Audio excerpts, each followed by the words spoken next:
said to Laura I was paying the mortgage the other day. And I said, I'm just paid the mortgage. I said, so this month, principal was $850. The payment was $2,300. Whatever. Yeah. It's like, don't tell me stuff like that. I'm like, I have to know it. Why should you not have to know it?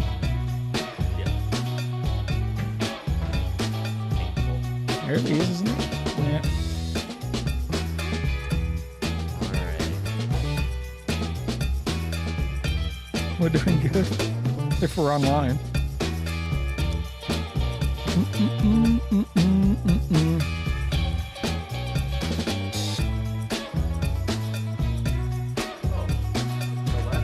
It's 11. All right, I'm going to do... What happens at 11? It goes live at 11, so... Without you doing they anything? can probably... Yeah, it's automatic. They probably are hearing this talk right now, but I have to switch over to the camera. Look Hello. at that. We have a slightly different setup if you're watching on video. Yes, Alex looks so relaxed. I said to Aaron when we were sat here, one, it feels like, and again, if you're listening on podcast, you can't even see this, but I can stretch my legs out all the way in front of me, like feels like being first class on an airliner or something like that. and yet it also feels dangerous because I feel like I could just say anything. I'm like, I could get us both fired. Alex is so relaxed. You'll get what he actually thinks about everything now. Because all the other podcast episodes have been so measured. And we're so cautious with our words. So the question I have for you, Alex, right off the bat is, when was the last time someone supplicated you for something? I get supplicated a lot. Yeah? Yeah. Really? Just everything. Yeah, absolutely. So Can I have more vacation? Can I have more pay? So on Sunday, Alex committed to the S's in his list of, his sort of outline for the message. And I never do that. Like, I'm so far from an alliterative pastor. Alliteration, yeah. So one of them was like subjugate and supplicate. Subjugate and supplicate. Supplication. Well done. Well, it got complicated quickly. It went from slap to Hannah, what was the second one? Slap to, wow, this is how well I remember my own sermon. And clearly my S's were not a good memory device. So today we're going to talk about lawsuits, right? Uh-huh. And eyes being gouged out. Yeah. And other such things. Yeah, and I'm also doing it drinking coffee, which is... You rebel. Yeah, in a podcast entitled Guys Drinking Tea. And the reason for that is we're actually planning a rebrand. And I said, well, now I get to drink whatever I want. Which I rebelled and argued against. And argued against. And you would feel like purist. I was the one that would be championing tea, but in this case, it's you. I did it because I had not had any coffee this morning. Yeah, I see that. And so it felt like, I need some coffee. So anyway, we are planning a rebrand. We have a different location to move to, and we have some different set stuff. And yeah, and so a couple of things with that. Why are we rebranding? If you've been watching since the beginning or listening since the beginning, you'll recognize that a podcast entitled Guys Drinking Tea that had highly esteemed guests that were women just made it a little weird, and it just wasn't fully accurate. Yeah. Much of the time, it just was not true. Yeah. Although we were always drinking tea. We were all drinking tea, and well, except for that time Yvonne didn't drink tea either, but I bashed her for that, so it was fine. But anyway, so we just thought it just didn't make quite as much sense as it could, and we're going to change location just for simplicity and logistics. It's nothing about, like, that's not a theme. We didn't leave the church. And we just wanted to create some opportunities to go a little bit, not that we're going deeper, but maybe expand the audience of this to the congregation. We might bring in some Q&A. Oh, yeah, that's the plan, right? Yeah. So that you could actually send some of your questions in during the sermon and then hear our random musings. So about that those just means the questions. guy that just forgot his 4 points from Sunday now has to remember to say, hey, send in some questions on Sunday. Exactly. I love it. So, This anyway, feels that's what's like going on. a sane plan for a sensible future. I like it. So you can look for that in a few weeks. And for those of you who are on audio only, you won't see any difference, but hopefully you'll hear a slightly different introduction, and maybe you'll get to interact with us in a slightly different way. In the future. So that would be fun. So this week we started this week with 1 Corinthians chapter 6, verse 1 through 9a. And it was a middle section of a passage that we'd done the week before. We went back to it. It's a weird passage because it sits in amongst all of this language around sexual ethics. That's not the right thing. That's not the right thing? What in the world just happened? I don't know. Is this where we find out we're not actually recording? Passage of scripture. There you go. There we go. There's the Bible. And so, yeah, you feel free to turn to it. But it's a passage where Paul's talking about inter-church relationship. He's talked about sexual ethics. Now he's talking about something that seems on the surface very different. He's talking about lawsuits.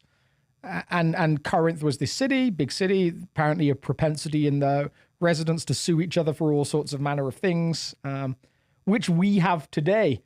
Bizarrely, in another way, Corinth is just like modern society. I was driving back from the mountains the other day, and there's all these billboards that say, if someone skied into you, sue them. We can make sure that you get all of the money, all of the things. And sometimes those lawsuits are necessary. I don't know if you've been following have you been following this Alex Jones, Sandy Hook story in the news? No, I haven't. So Alex Jones is a fairly controversial talk show host, and he was a guy that said he felt like Sandy Hook, the shooting in the school, there was something fake about it, and it became this big thing that he constantly pushed. I've heard about that. Yeah. And he ended up, they said that he had to pay nearly $1 billion to the families for the comments he made, which, I mean, is an incredible sum of money. It basically seems the court's plan is we're going to bankrupt him for life. Now, that's a lawsuit that you actually might look at and say, that seems like a fairly reasonable lawsuit. Like that seems, and then there's others that are maybe less needed, less purposeful. And then this propensity that Paul pulls out for Christians to do it. And what I find weird about this is, like, I just wonder with Christians, like some of our interactions with each other. Oh, I could totally see Christians doing this. I remember the first car crash I ever got into, someone reversed into me. And my car was just sat on the side of the road, and I was 19 at the time, working in the first church I ever worked at. I went back to the staff, and the youth pastor was there, and he said, "What happened?" I said, "Well, someone just reversed into my car." He said, "Oh, it's all right. The insurance will pay for it. Like it's obviously their fault. You know, they'll be willing to admit to that." And I said, "Yeah, and they've got a fish thing on the back of their car, so I think they're Christians, which is good." And he looked at me with this face of horror. He was like, "Oh, there'll be a lawsuit then." Like, there's no way they're going to acknowledge it was their fault.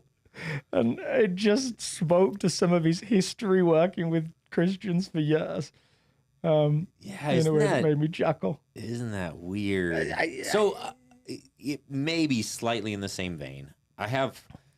You and I casually made this observation in the hallway, and you sort of hinted at it in the message. But so last week's episode was on sexual ethics, and we talked about that. And we wrestled with a bunch of random challenges when it comes to the church and Jesus's way with that subject. But you made a comment to me this week and hinted at it in the message that last week was a harder subject to talk about, in the sense that, like, it seems like a hot button issue. Yeah. There's more heated emotions around where a church should or shouldn't stand on that issue, and on and on and on. And yet this week, the subject of, like, preferring the other person, or just like taking the blow on the cheek and sucking it up for the sake of relationship and community and all, this one's actually more demanding on your everyday life. It is, yeah, and what's up with that? Why is one more like we care a lot about this theoretical thing that almost never affects us. We care more about that than one that should affect us every day, which is like about caring for each other and like being nice. Well, so it seems to me like a big blanket term for all of these things is generosity, not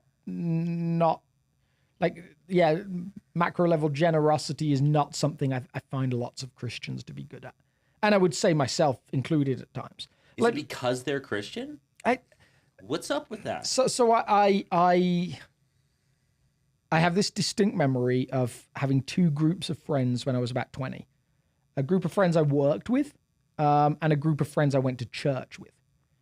And I would go out for meals with both of them, and we'd come to the end of the night, and the guy would bring the bill for the table, which was usually 12 to 14 people. And we'd all put our money into the middle. And every time I went with Christians, we were short. And every time I went with people that weren't Christians, the tip was like ridiculous. Yeah. You were like, oh my goodness, like how did we end up with like a 25% tip in a culture that doesn't do 20% tips anyway? That was problematic to me. You could see all of these people that were like, in my Christian group, and maybe it was just that group. So anecdotes aren't blanket truths, right? But that was my experience anyway of watching this group of people that were arguing, well, I only had one Papadum, I shouldn't have to pay for two. And you were like, 75 pence. Like, is this really? Can you talk American, please? 75 cents. Do you guys use pence? Do you not use pence? No. Do you not use a penny?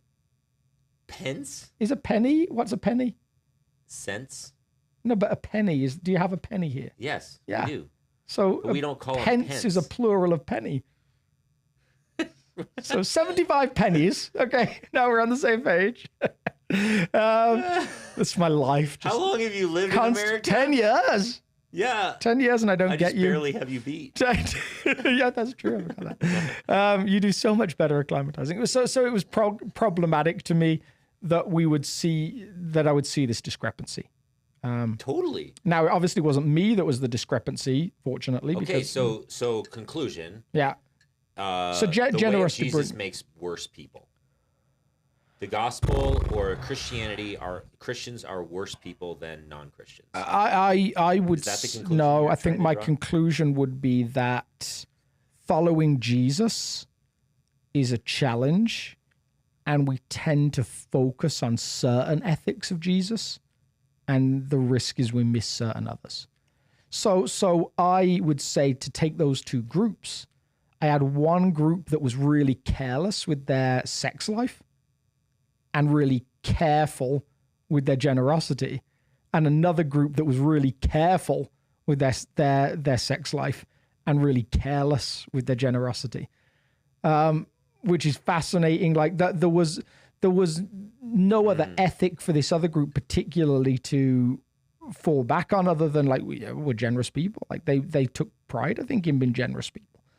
I think that the Christian ethic can so often be boiled down to, even if it's not something we would explicitly state, we end up having an ethic of not doing bad things. And the bad things are a very small list of things that we picked up somehow along the way in our Christian heritage, specifically around sexual ethics, probably the kinds of liquids you consume. Depending on when and where you grew up, hair length, skirt length, all those different things. I was in church in a while in the Midwest where they still do the thing where they would, like one of my friends that was a youth pastor, when girls would go on trips, they would wear tank tops and he would take his 3 fingers and he'd measure the tank top, like the shoulder part. And if it wasn't wider than his 3 fingers, they had to go change. So we're very good at not doing certain things. Purity culture, all that stuff. But we become less good sometimes at some of the other things, and that's why I think Jesus' tweak on the law, where he says all the law is summed up in these 2 things: love God with all your heart and love your neighbor as yourself, suddenly makes all the law much harder to obey than do not murder, do not steal. Do not, like, there's suddenly a prescriptive do.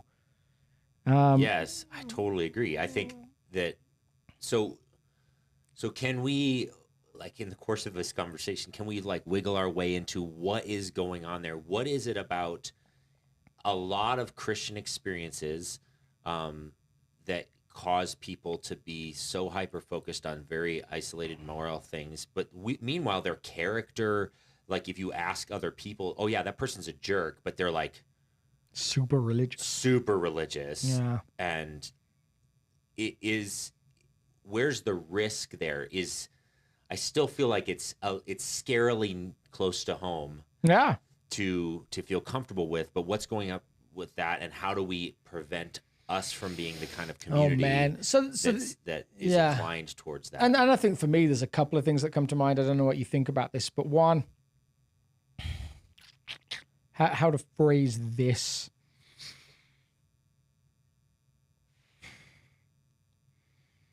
I think that we as Christians tend to obsess with the what and not the how at times. So we obsess with like what we're doing and not how we're doing it.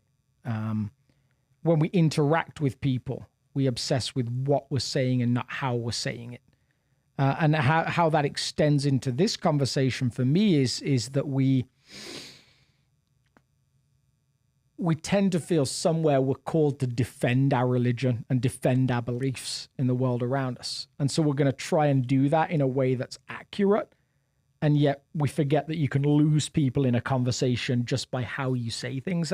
Barbara Taylor, this author, said, fascinating quote, she said, human beings are never as harmful as when they believe that they are defending God.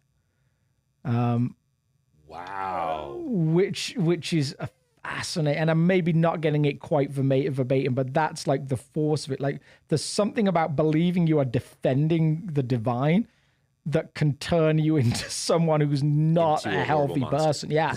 Yeah. And so on one hand, like that's to me part of it. Like our interactions with society are sometimes colored by this prickliness of I've got to defend, and anything that pushes up against our belief becomes really problematic and actually, pulls the worst out of us. Yeah. And then I think for the other part, like specific to the conversation we just had, and perhaps specific to Paul's conversation around lawsuits, where he says, isn't it better to be cheated? Like Paul would seem to say, when I was at the table with my Christian friends, isn't it better that you paid $30 instead of 20? Like, isn't that a better outcome?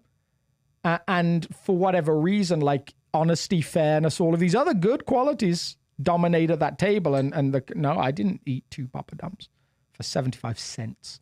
I'm not paying for that. Like, so Paul would seem to say better to be cheated. Like better to come out the wrong end of the deal. Better for someone to walk away with your car for a little bit less than you wanted to get for it. Yeah. And for it to be honest than the other way around. Which is fascinating, and to me, so connected to Jesus' expectation of unfair relationships. I think that some of what's going on is a lot of religious frameworks it's a framework to try and determine whether you're going to be okay with the divine. Mm-hmm. Like, if you follow this set of systems and rules and regulations, mm-hmm. I mean, this is classic religion, regardless of the religion. Yeah. And they all have different theories on what that list mm-hmm. is. Some of them share some common factors. But it's like, if I do these things, then I'm okay. I'm safe. Yes. My eternal destination, all these things are safe. And so the stakes feel really high. And there's mm-hmm. an emotional fear factor. Yeah.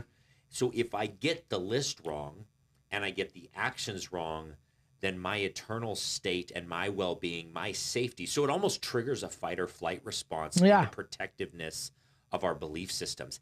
Because if I get my beliefs wrong, my well-being is at danger. Yeah. And my family and any person I teach of this thing is in danger. That's antithetical to the Christian gospel, though. Yeah. But it wiggles its way into Christianity. It does wiggle its way over and over again, because we have this, like, I want to get to the good place and avoid the bad place. And meanwhile, the gospel says, by grace, through faith, it's a gift of God. Done. That issue's off the table. Yeah. And yet it's because we're so like obsessed with controlling outcomes, we want to say, I did this, this, and this, even though like maybe if you ask me the gospel, I might say the right things, but I feel like I still need to get the right list down. Yes. Yeah. And it's emotionally charged because it's fear driven. It's like, it's fight or flight response. Like, I've got to get this right. And that list becomes complex. It becomes dominating, as you say. And I often, like in that same time of life, I had some friends in church that were business owners. And it was horrifying to me that at times I would hear people say things like, I would never hire someone from church. Not because I always felt that way or because of the relationship, but because I've done it before and repeatedly they showed themselves to be lazy, not hard workers. And I'm like just fascinated by why, at least in that specific environment, that didn't trigger the opposite. Their faith didn't trigger the opposite of that. I mean, and this is going to sound like a real brag on my point. I remember I adopted this ethic as a 20-year-old, and I just worked really hard, and maybe even too hard. Maybe my conscience was too well refined. But I remember once I was lifeguarding, and the pool was empty. No one was swimming, so I just decided I was going to clean out the swimming teachers. They had this big walk-in closet that they kept all that stuff. So I pulled everything out, tidied it, put it all back in places, cleaned the floor with detergent and everything. And I remember one of the swim teachers going to the manager and saying, this is the first time a lifeguard has ever done anything for me without asking in the 20 years I've worked here. And she didn't mention my name. But then he came to me and he said, well, I said to her, it was only going to be Alex, wasn't it? And I was like, okay, something about my ethic right now is catching hold of him as valuable.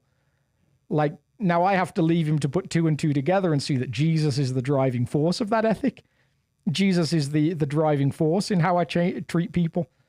And whether he ever did or not is up for debate. But somewhere there's certainly circumstances where the opposite is true.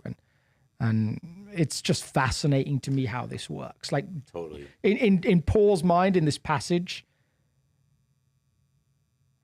following Jesus has not yet made them different people. And repeatedly in Corinthians is you're just like everybody else. Over and over and over. Everybody else. He deeply cares that they be transformed to deeper levels of character. Not theological mental sense. Absolutely. And that's what we'll get to this week, as a little taster. This week we get to their sense of, I know more stuff. And he says to them, knowledge puffs up, but love builds up. And there's actually this beautiful, and I can't remember what his phrase is specifically in most of our English Bibles, but an early church father translates it as the one who loves really knows, which is just ooh. Yeah. He's not interested in knowledge for the sake as a testament of growth. To him, character is what determines growth. Your ability to love other people is what determines growth. And so all the way through this letter, he's enough with the knowledge. And isn't that our obsession? We go to seminary, and if we're not careful, we just get more and more knowledge. I remember I joked with you the other day, right now, because you went back to do some studying. Yeah. So you're officially now a first-year grad student, which is weird, which is the one category I always joke I would never hire a first-year grad student. Am I getting fired on a podcast? So my get out is always I specified that was for youth ministry. That's funny. But you are so different because you're going back at this later time of life because you're old. You're going back at this later time of life. You're older. Yeah. to study, but repeatedly you would come across first-year grad students that believe they could solve the world's problems by getting people to read Augustine or Calvin. Students will be fine if we could just get them to understand, certain knowledge pieces.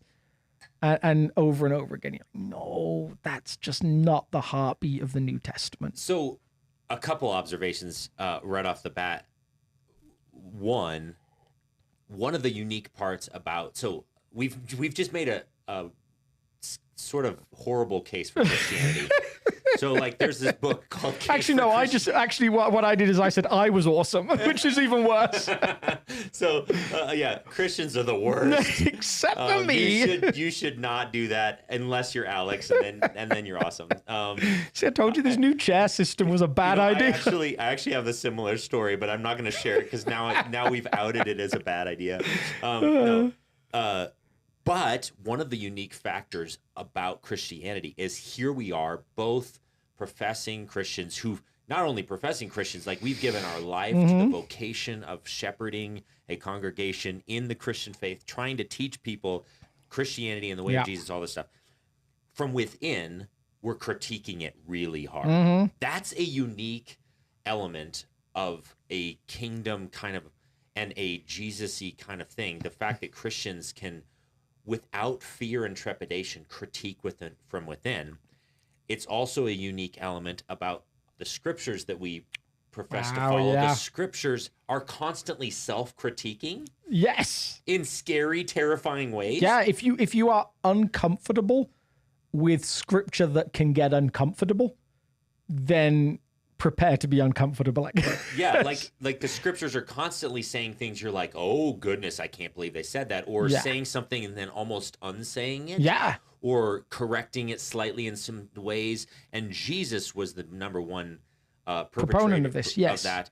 And then the other observation I wanted to make was this whole conversation is not new at all. In fact, it's almost identical to what Jesus preached about most of the time. Yes. So when he shows up on the scene, he shows up in this highly religious thing, and they have their list. It's different than ours as Christians in a modern Western society, but they had their list, and they were like, we're just going to try and be pure. We're going to try and get sexual purity right, moral purity right. We're going to try and make sure our tithing laws are all tidy and neat. For a whole group of them, with the good goal in some ways of like, God will act when we show we're serious. They're trying their best to take. They're trying to take their faith seriously. Yes. Period. Yeah, and we tend to read that a bit anachronistically as they were trying to be good so they could go to heaven when they died, which wasn't particularly a very Jewish idea. Yeah, it's not totally. The covenant was bigger than the law still in that respect. But certainly there's a group of people that have very distinct practices, and almost like there's a chance that some people are just like roadkill in their journey onwards. Like, we're going to run over a bunch of people. We're going to steamroll them. Like, we're going to cast them out if they don't look clean enough. We're going to make sure, no. There's a remnant, there's an enclave. They're trying to usher in the kingdom. Yeah. And it's looking pretty unhealthy.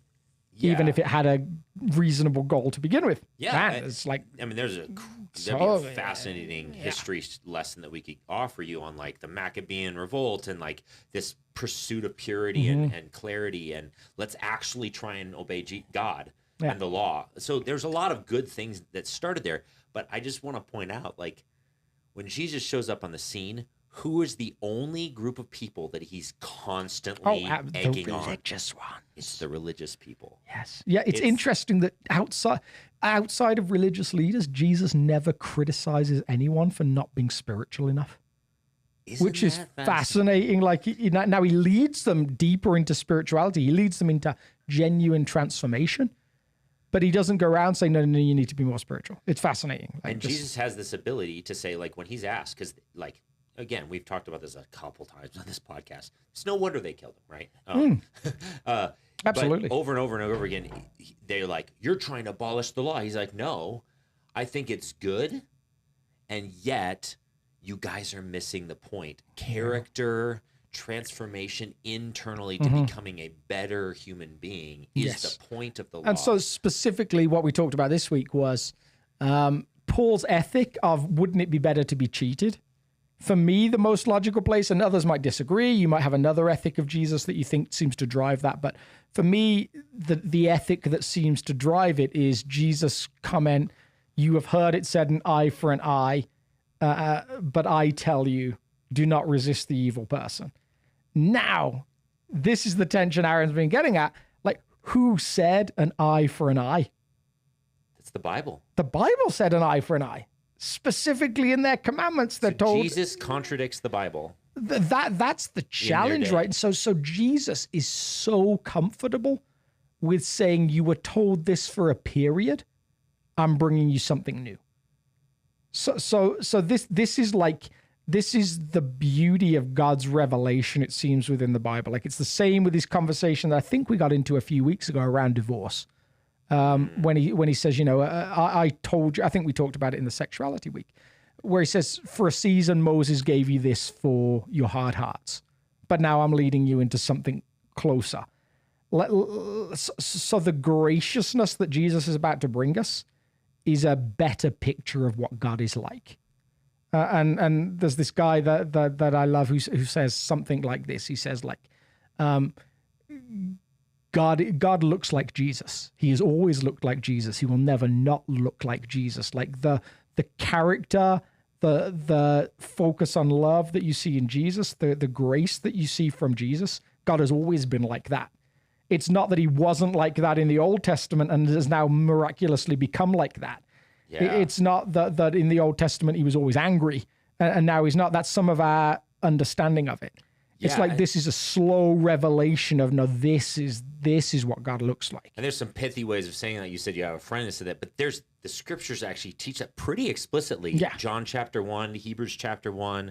There's these moments where it says, like, he is the exact imprint. Exactly. Or the express image of the invisible God. Invisible, yeah. So the scriptures are trying to say, like, hey, if you want to know what God's like, just look at Jesus. Yes. And if you're reading a passage and it doesn't feel like that, you're reading it wrong. Yeah. Like, let the Christocentric reading of the text inform and cause you to keep digging and pursuing and questioning and asking until you can reconcile a God who doesn't kill his enemies but dies for his enemies. A God who pursues love and justice for everyone in ways that are just profound and powerful. Yeah. Totally. So this is, again, the beauty of Jesus, his ability to take a passage that is central to so much of what is practiced and believed. So you can picture a whole bunch of Pharisees saying to each other, guys, we've got to get back to eye for an eye. Like, we've not been doing the thing where we're taking an eye when someone else has lost an eye. Like, let's physically start taking the eye. Like, we're not doing the thing where we're actually stoning people for adultery. Let's get back to the stoning. And Jesus is pushing in a different direction, which is fascinating. So I have a crazy question for you about scripture interpretation, maybe a historical observation. I don't know. Just tell me what you think on this. Do you think that possibly God is not just leading individuals into deeper and deeper expressions of what he longs for the human race? He's actually shepherding the nations gradually throughout history. Is there a progressive nature to his shepherding plan? So, for example, let's just take this text, eye for an eye and tooth for tooth. In its day, when that law was first penned, it was a massive leap forward socially, because in that day and age, it was like, if someone harmed you, it was an offense on you as a person. You could just murder them. They like insult you. You could go to murder. And so eye for an eye, tooth for a tooth was like, okay, that's way too far. Let's rein it into at least one for one. Yes. Yeah. And like, could it be that God said humanity's ready for this level? Yeah. and I'm gonna rein him in here. Mm-hmm. And then later on throughout time, he starts all throughout the prophets, he starts hinting, Yeah. I don't even really want sacrifices. Then why did you institute them anyway? Well, you needed them. Yeah. And I'm on this journey of shepherding the nations into deeper and deeper expressions of what it means to be a kingdom person. And then Jesus shows up and says, all right, let's unfold the whole plan. Well, I think it's fascinating that even on a sociological level amongst atheists, there's a conversation around, if you get rid of Christianity, does the whole world ethic fall down? Like that so much of our specifically Western society, our Western views on democracy, and the attractiveness of that to the rest of the world, that slow like desire for it, is distinctly built on Christian ethics. So the question for atheists is, can you pull those ethics and say there is no basis for them? The basis as Christians is God gave us those ethics, and nations should follow them. What happens if you say there was no God to give them? Like, do they still stand up? Does the whole thing just fall on itself? Yeah. Like even just on a sociological level, atheist is like, of course it's going to stand up by itself. But there's some atheists that are like, we don't know. I know. Yeah. I mean, like there's like a real like, what happens? Why do some of these rules exist if there is no God? Like, why can't the strongest just do what they want? Like you can go so far down that rabbit trail of like, why pick the side of the cancer over the person? There's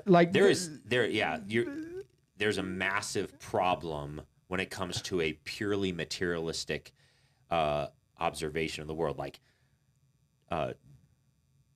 Darwinian evolution is directly in conflict with being nice to other people. Yes. Yeah.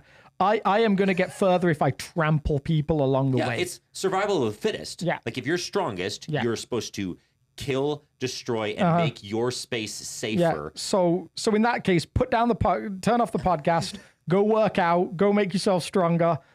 And make sure that you're safe, that you get as much food, and you can procreate as much as you possibly can. That's the end game. Yeah. If you just take that as an isolated thing, then sociologists have to come in and say, well, yeah, but we're a complex social creature, and it's no longer socially acceptable. But why? Mm-hmm. Why? There is no why. And the why eventually comes to like, yeah, we don't really know. Yeah, we should do it because it'll be better for everyone. But what about if it's not? Like, what about if your good as an individual does conflict?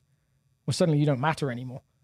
Like, so we get rid of Aaron because it's better for the whole, like, potentially. Like, I mean, you when you start to get down some of those theories, like if you have an overpopulation problem, you just say, once people get to 70, we just cut you off. Like, you've had your time, you've been part of the social order. You had a good run. Yeah, you had what was fair, move on. So it gets very complicated. So that's the pure atheist sociological understanding. Like, it seems like something has to undergird the ethics.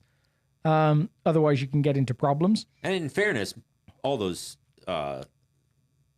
people would still hold to some sort of strong moral thing. But the foundation of it is very nebulous. Yes, why? Absolutely. Yeah. That's when it starts to fall apart, is the why they care about certain moral values. And the moment that you don't want it anymore, just drop it. Yeah. Which is not the Christian ethic. So I think, yes, you see the shepherding of at least what's right, whether that's the introduction of something like habeas corpus, and the fact that the strongest or the rulers can't just lock people up and throw away the key. Like, no, there's a process that's supposed to be gone through, all those different things, whether that's the development of fair, as you talked about, fair restitution for an injury. Now there's a whole bunch of questions that I think that would lead us to. So is the death penalty diametrically opposed to Jesus? Like, and this is what we tap into when we start to get to this comment. Like, is Jesus giving societal instructions for governments, or is he giving personal ethics for individuals? And I would be comfortable saying that I don't believe in the death penalty because I follow Jesus. But I'm not saying that you couldn't think opposite. Like, to me, my understanding is what we're told that blessed are the merciful. So to me, there's an aspect of that ethic that says, yeah, I'm not on board with the death penalty. Yeah. But a whole bunch of rabbit trails is life imprisonment without parole, as it looks today, a better solution? So that gets super complicated. Yeah, and then you get to the place where you basically say, I just really wish the Bible wasn't 66 books, but it was like 2,666 books, because there's just too many issues where we wish there was an explicit command. Because again, as human beings, we desperately just want the answer. Yeah, we want absolutely. Binary systems. Just tell us what to do. Yeah, and the cynical view of it becomes, like, take our question around sexuality the other week. Mm-hmm. Jesus, could you not have mentioned homosexuality once? Could there not have been one time where you actually directly referenced it, just to clear up any questions? Now the question becomes whether it would ever have really cleared up everything. Like, there's always different readings. So that's, yeah, totally. The beautiful thing of base ethics like the one we're in today, which is Jesus says on an individual level, I don't say eye for an eye, as you've heard it said before. I say, do not resist an evil person. And we kind of gasp and say, Jesus, what does that mean? Yeah. Like, what does that mean for the person who's in an abusive relationship? Yeah. What does that mean for the person who's, like, for the elderly person who's been taken advantage of by younger family members or by people that he or she doesn't even know? What does that mean when I'm trying to buy a car? What does that mean when I'm trying to sell a car? What does that mean in all of these different scenarios? What does that mean when I'm doing my taxes? Like, where does the ethic go? And how do we make it make sense? What does society look like if the base ethic is do not resist the evil person? Especially when Spider-Man told us all it takes for evil to survive is for good people to do nothing. Like, what? That's not in the Bible? I don't think so. Maybe I'll have to read it again. But yeah, good job, what do we Spider-Man. do? Yeah, what do we do? Like, what is Jesus saying to us? No, I actually want an answer. What does Jesus say? I've got to answer all of that. Yeah. I think that just feels like the complexity of reading the scriptures. He, over and over again, which is, just as a side note, this is one of the reasons why personally, when I started wrestling with all these same questions, and I started just staring them more directly in the face, because they were like these doubts about why do certain rules, why they're super strong in certain Christian circles, and why are these not? Well, and all. Eventually, there was like this cognitive dissonance that like started threatening my faith so much, where I was like, I don't know if I can. I'm struggling to call myself a Christian because a lot of Christians are kind of horrible in certain senses, and there's a lot of history in that. And then, but then the Jesus seems compelling. So during that process, I started to feel to make the decision. Well, I want to first look at the person of Christ in the Gospels, and so I spent about 4 years where I just read the Gospels over and over and over again, because I was like, I want what he wants. Yeah. And I just want to know his personality, his character. I wanted to try and internalize and embody an intuition around some of these complicated issues that stem from the character of Jesus. So that might be a starting point in how to figure out some of this, because he had this nuanced way of leading people through these complicated issues in his day that we can learn from when it comes to these complicated issues. And I don't know if I'm answering your question at all. Yeah, to a degree. I mean, I think we've got more work to do, right? Yeah. So in trying to figure out what I find complicated about this is like, so Jesus gives 4 examples, 4 pretty concrete examples that would have been very familiar to the listeners of the day, probably not as familiar to us. These are my 4 S's. So on one hand, he says, when someone comes and slaps you on one cheek, I want you to turn to them the other cheek. Yeah. He says, when someone comes to you and demands your jacket from you, sorry, your shirt from you, give them your jacket as well. When someone comes along and asks you to go with them 1 mile, go with them 2 miles. And when someone repeatedly comes and borrows from you, keep borrowing without worrying whether you're going to get it back. Which to me is like, man, I got my like electric lawn care stuff. I'm like, I'm going to hide it in my shed so no one knows I've got it. I don't want people borrowing it and never giving it back. And books, don't let me get me started on books. I never lend books to people. I would rather buy you another version of the same book than lend you a book that I might not get back. I highly recommend this book. You can't get. So the 4 concrete examples. Yeah. All that are centered around when someone either humiliates you or takes advantage of you. Yeah. Which is fascinating. So how far is too far? Yeah. Is there a too far? It becomes the question. Like, so I heard someone say once in a humorous way, big guy, follower of Jesus, and he got into this argument with a guy on the street. Something came, so the guy said to him, well, you're a Christian, so you have to turn the other cheek if I hit you. And this guy's, ginormous, like done boxing, done all these different things. And he looks at the guy and says, yeah, but I only have to do it once, so you better make sure the second hit is a good one. Is that what Jesus is saying? Is he saying, like, turn it once, never turn it again? Like, is there a limit? Or is there a 70 times 7-ness to this turning the other cheek? Absolutely, yeah. Yeah. Which is a different context, but yeah. So I think what you can end up doing is you can end up reading all of these, looking for loopholes. And I think that we do that a lot with things that Jesus says that seem hard. Yeah, and there are, like, admittedly, we have an intuition around some loopholes. Like, let's say, and you mentioned it on Sunday, what we're not saying is, like, if you're in an abusive relationship, just turn the other cheek over and over and over again. But what's the biblical grounds for us to give that loophole in that situation? Because there are people who have stayed in an abusive relationship for far too long because of texts like this. Yeah. And maybe the pressure of a community saying, like, he's trying, it's, he's sorry. So let's keep working on it. And then he's sorry again and he's sorry again. And before you know it, you have this damaged, broken, painful, abusive relationship that just keeps on getting extended and extended and extended. So why do we think that that's not okay? And that one is a loophole. Yeah. Versus another one.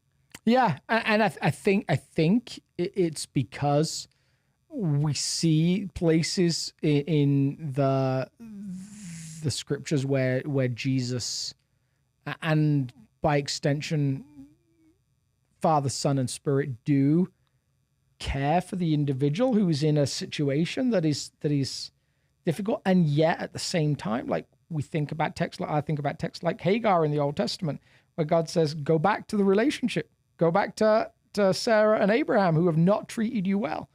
Somewhere that story is because this is going to lead to the good story for you, and so much complexity there.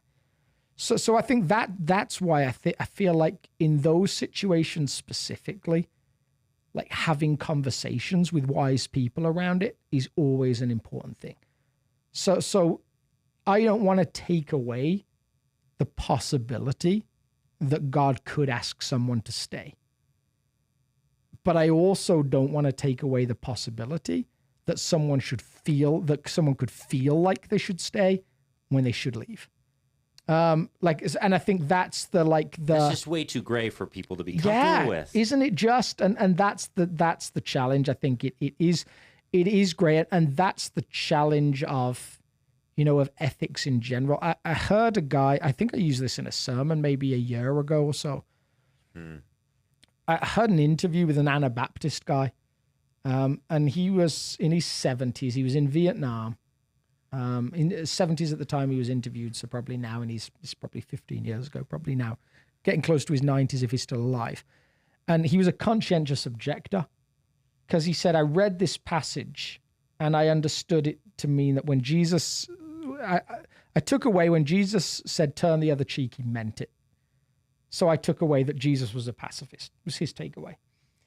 And so he said that when they tried to draft me, I was a conscientious objector. I said, no. So in those days, what they did is they sent you to some horrible assignment, almost as a punishment. He said, so I had to go work in a mental institute for 5 years before there was good care around mental institutions before there was any kind of structure. So he said all day long I was beaten by inmates. I had poop thrown at me. That some of the workers were violent. They would attack the inmates who would then attack people that they knew wouldn't attack them. Like they would, there was aggression towards me because people knew I would turn the other cheek because they knew it was my stance, all these different things. He said he was hell for 5 years. And someone said to him, why did you do it? And he said, well, because I believe when Jesus said, turn the other cheek, he meant it. Which is incredible that someone holds that ethic. But what was most incredible to me was he finishes the interview by saying, but perhaps I could be wrong.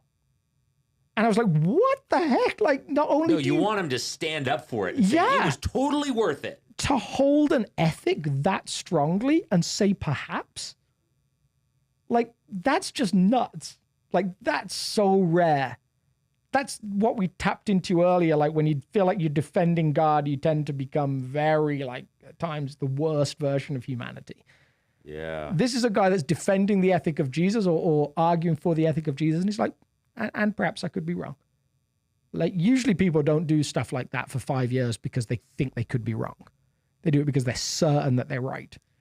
And I think that was really compelling to me. Like, this ethic lands you in gray areas, and being willing to say that my way of dealing with this ethic might be wrong and yours might be right.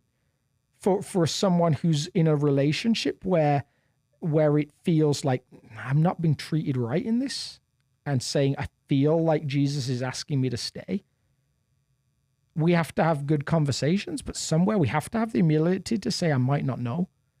And then certainly when people say I'm supposed to leave, like, even if you believe this ethic is saying you're supposed to stay, you got to look and say, yeah, I could easily be wrong. And I think that grace is some of what Paul taps into.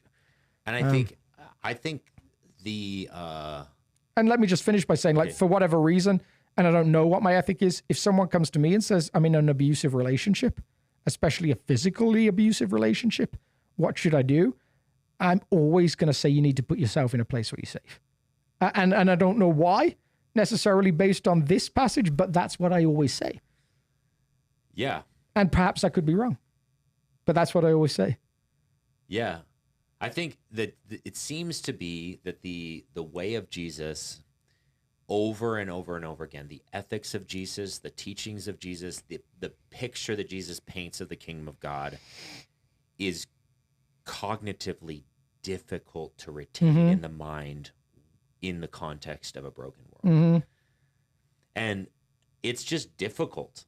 Like, if it feels super comfy, then you should be a little bit skeptical of your theological frameworks, because it's probably there is some counterintuitive natures that aren't going to just smack dab align with your biological urges, with your with the cultural norms, with all of these different things. And so you're swimming upstream mentally, emotionally, physically. You're swimming upstream to engage the kingdom of God.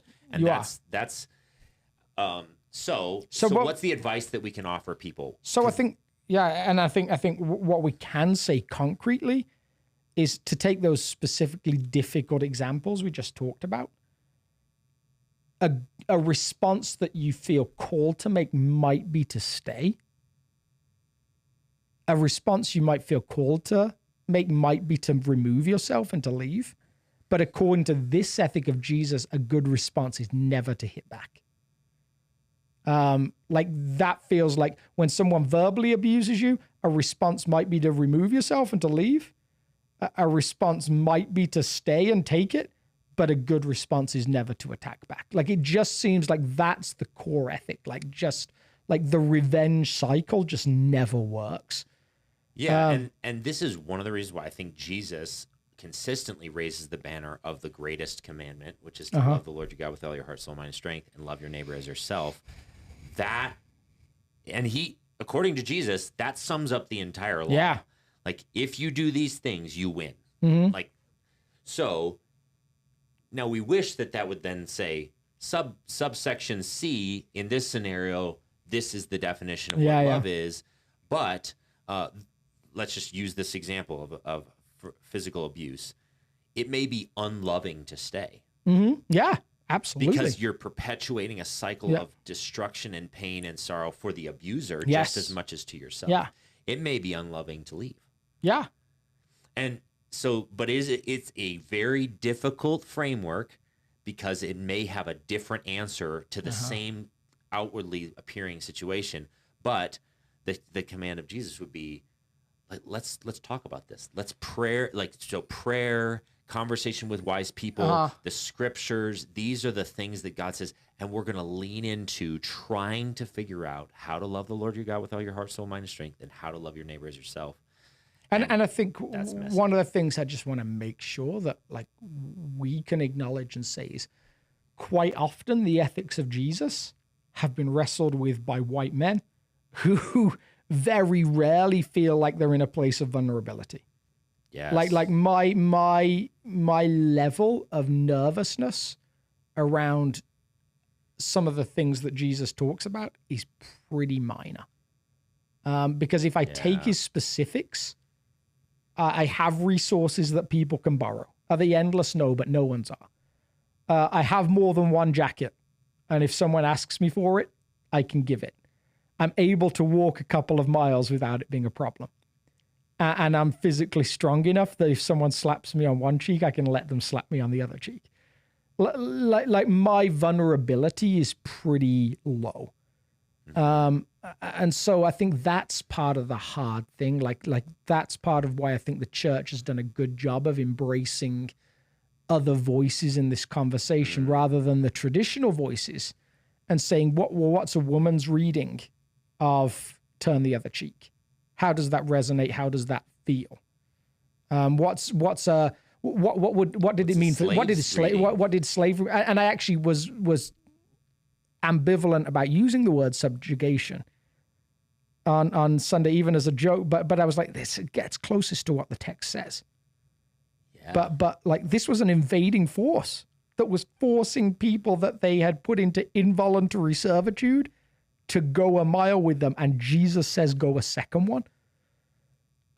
How do you hear that as an African whose family were brought in slavery to a Western nation? Like there's just so many voices to bring into those ethics. And yet what is incredible is the number of individual stories there are of people who have been in some of those situations and says, this is what I felt Jesus was calling me to do. And this is the incredible story that came from it. I followed this ethic and it transformed something. And so I think that's my comfortable tension point. If you are in a relationship or in a situation and you feel like this ethic is demanding that you stay in it, I don't think you should feel that. If you feel like the voice of Jesus is asking you to step into something and confidently live in something, believing he redeems things, then I would never want to say, I would never want to say you're wrong. The voice of Jesus sounds like an invitation always. It's an invitation to life and purpose and meaning that we can't even quantify in this world. And so if the voice sounds heavy, harsh, demanding, that's probably not the voice of Jesus. So I think to your point, it's occasionally he might invite you to do something extremely counterintuitive, extremely painful, but it's an invitation to something beautiful. And if you want to wrestle with that more, like from a different perspective, maybe the story of Hosea is a good story to read. Yeah. A man who repeatedly goes back to a relationship with a woman who is constantly running off with other guys, constantly abusing him in a non-physical way. Yeah. And yet God is picturing something in the story.